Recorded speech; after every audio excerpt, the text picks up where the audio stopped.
Good morning, children. Today we are going to start a chapter Understanding Laws from your Civics book. Let's start. Oh, I am much curious. What are laws? How laws are changed and why? Are laws same for all? Please tell me about it. Okay, I will clear your doubts. So now let's study about law briefly. In this chapter, we will learn about: do laws apply to all? How do new laws come about? What are unpopular and controversial laws? What should we as citizens do under such circumstances? What does the rule of law mean? Control as per the law or governing as per the law? Do laws apply to all? The answer is yes. All are equal before law. Right? The law cannot discriminate between persons on the basis of their religion, caste, or gender. What the rule of law means is that all laws apply equally to all citizens of the country, and no one can be above the law. Neither a government official, nor a wealthy person, nor even the president of the country is above the law. Any crime or violation of the law has a specific punishment as well as a process through which the guilt of the person has to be established. So the law cannot discriminate anyone on the basis of religion, caste, and gender.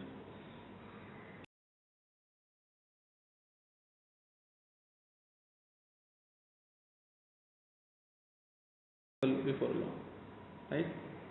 From a rickshaw puller to the president, laws will apply to all equally. Reasons for including law of equality. See, we can trace the reasons to our anti-colonial movements. When the British was ruling, they made many such laws which were arbitrary, which were illogical, and without any relevance. They only wanted to exploit. They only wanted to repress every questioning mind. So all questioning mind should be repressed. They did not want. Initially, though, they were not so concerned about it, but later, after the 1857 revolt, we saw the attitude of the British also changing. They had come up with many such laws. One of them is Sedition Act of 1870. Indian nationalists forced British to include equality and ideas of justice into set of rules. Like this, today also every year new laws are passed. So, what is the Sedition Act? Let us just discuss. The Sedition Act would allow the British to put anyone behind bars on the charge of sedition, means on the charge of betrayal with the country. Though betrayal with the country should have been the case, but they had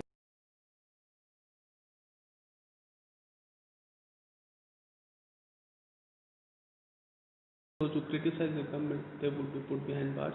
So for that reason, Sedition Act was passed. The laws like Rowlatt Act was also there, which did not allow any kind of political activism.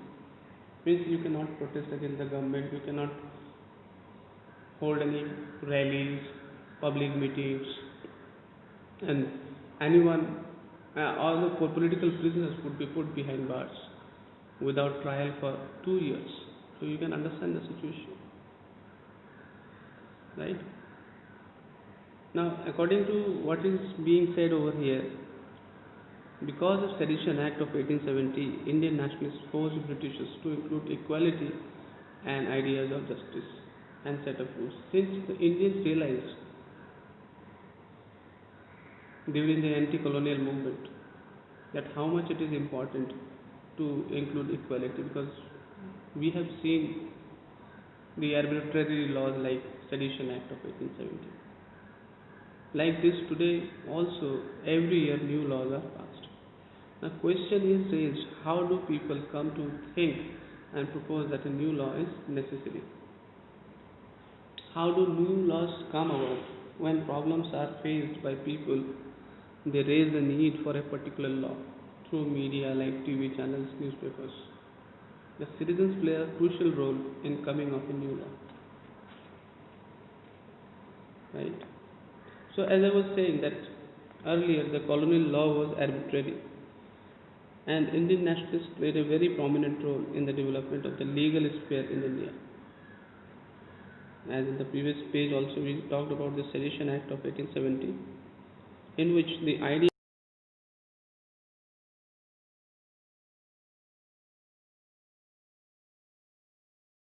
trial.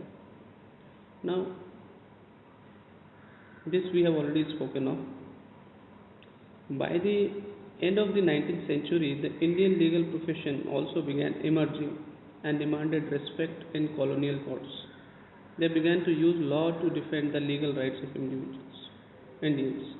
Indian judges also began to play a greater role in making decisions. Now, here we are discussing how do new laws come about. The parliament has an important role in making laws. There are many ways through which this takes place, and it is often different groups in society that raise the need for a particular law. An important role of parliament is to be sensitive to the problems faced by the people. So parliament cannot ignore the problems faced by the people. So the demand for a new law comes from the people themselves. Whenever a particular community or a group of people facing any problem, they demand for a new law, and sometimes this demand could be very widespread. Means the demand for a new law can be felt across different communities also. For this, we have in our society different groups, right? We have several interest groups which are working towards the need for new law or making some changes in the existing laws. They actually what they do, they draw the attention of the government towards the problems faced by the people. And as political party also, different political parties are there.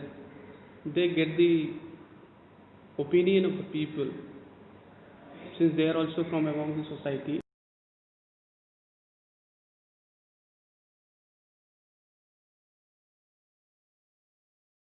New laws are being demanded by the people, or if there are any problems in the current law, whether there should be any change or what kind of changes should be there. So the demand is basically from the people themselves, and parliament just recognizes them and makes law as per the need of the hour. Okay. What is the procedure of coming of a new law? When people feel there is a need of law, they go to an organization. As I was just telling you about different groups that are working in the society, I've just mentioned interest groups. Several interest groups are there. There are public interest groups which raise the issues of public importance, and there are sectional interest groups also, which may be talking about the problems of a particular community or particular sections of people, right? Since we have different social groups in the society, we have teachers association, teachers group, we have students group, we have division based on the profession like lawyers, doctors, engineers, professional groups are there, businessmen classes are there, right? Tribal groups are there, farmers groups are there. So various groups are there in the society, and to raise their demands, these interest groups, these sectional interest groups and public interest groups, they work. They write newspaper articles, right? They attend the television debates and reach the voice of people to the government. And as I said, as political party also,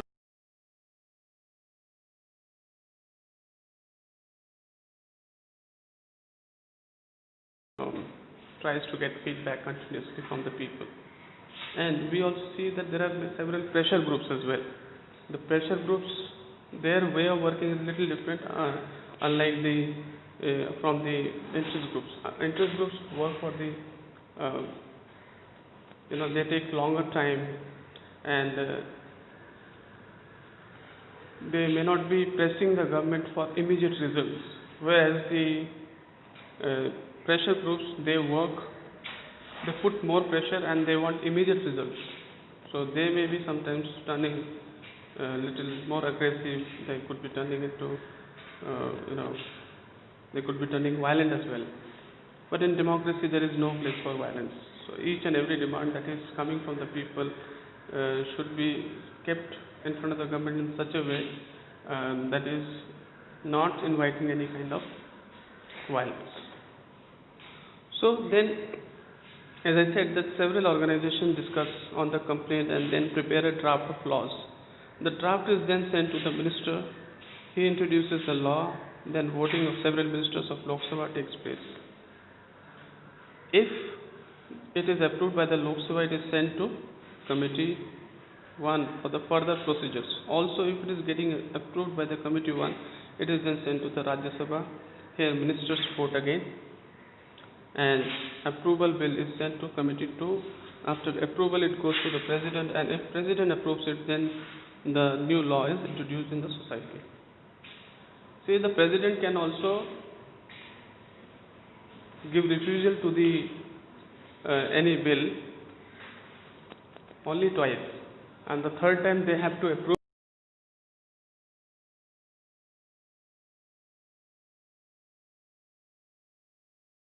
Law is made. Unpopular and controversial laws.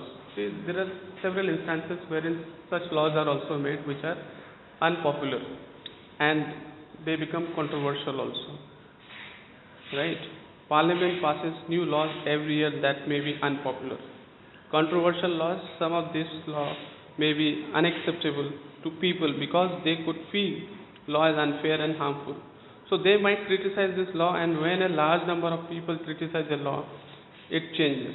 If any law is not in favor of any group and ignores the other, it is controversial law. And we have seen many cases like I would like to give the example of the decision of the government in Rajasthan High Court, wherein there was a decision made, a law made that anybody, only the matriculate candidates can contest elections. So this would deprive a lot of people from contesting elections, which is against the very ethos of Constitution. So High Courts and Supreme Court is there. They are there to interpret the law, and if they find any law that is against the ethos of the Constitution, against the very nature of the Constitution, then because Constitution allows everybody equal rights, right? The right to contest election is also one of them. And if this constitutional right is not given to all on an equal basis, then obviously such kind of law which deprives people of contesting election, since this law which says that only matriculate person would be contesting election, so we can say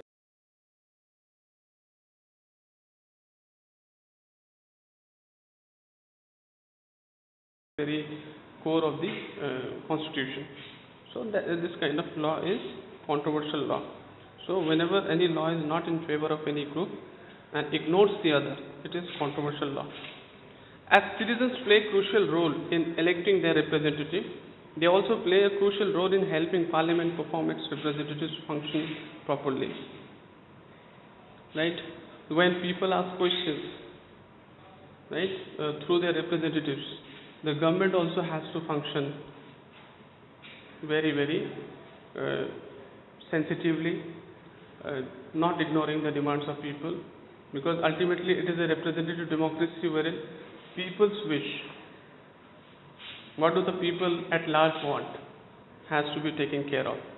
So citizens of a democratic country like India must be aware of their rights. This is it, and thank you so much. If there are any questions, you can please ask me.